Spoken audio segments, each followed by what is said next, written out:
Now to that amazing story of the Steeple man. We told you about him a couple of weeks ago. On October 29th, a tornado ripped through Shreveport, Louisiana, tearing down a 12-ton church steeple, which crushed Michael Williams' car.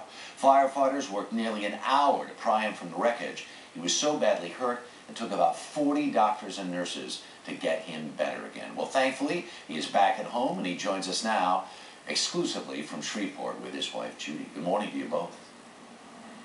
Good morning. Good morning.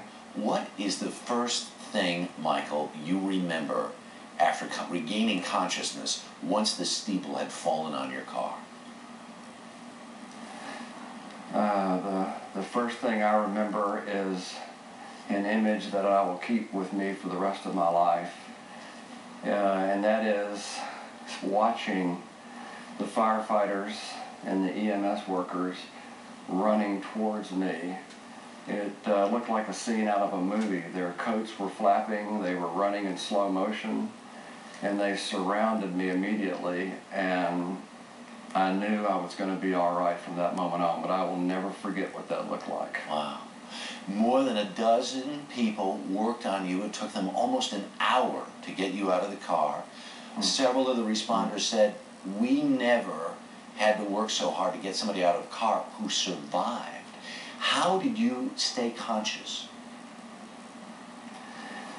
I can tell you, I don't like to use the word miracle very loosely, but I think that in the very first few seconds that this happened, a decision was made by a power greater than myself that I was meant to be here, that I was meant to survive this.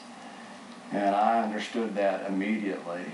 So for the hour that they worked on me, they kept calling me by my first name. They involved me in the process. They made me feel secure and safe.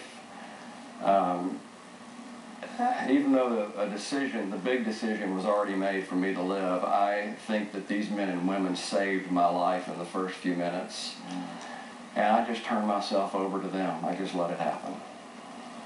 Judy, to have been away to get this message that your husband was terribly, terribly hurt, to now have him home again and to know that he's going to recover, what does it mean to you? Harry, this has been one of the darkest times of our lives and one of the most luminous as well. I've said we've had the worst luck and the best luck. I am so eternally grateful to God for the miracle, to our friends who have supported us, and every day I tell him, have I told you today you're my hero? Because I am so grateful that he is still here. Michael. You're my hero too. Michael, when you see those pictures, when you see the pictures of the car you were in, when you look at that giant, 100-foot tall steeple, what do you think? What goes through your mind? I see that image every single day. I can recall how much room was left for me in that car, just enough for me to be curled up in a little ball. And what I think every single day is this.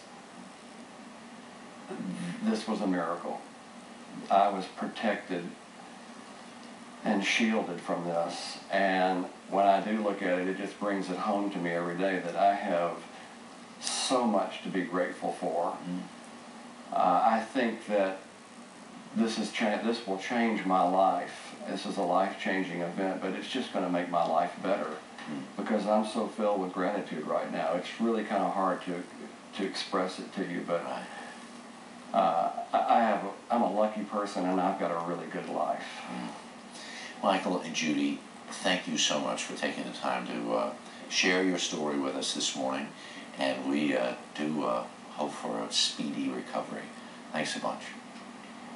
Thank you, Harry. Thanks for inviting us. You bet. Take care.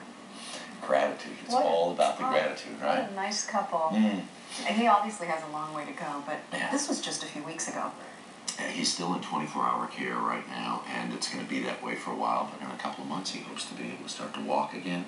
And what he can't wait to do is get to see the responders, to thank them in person for all that they did to keep him alive. That was a wonderful story. Yeah. Dave Price is in Northern California, and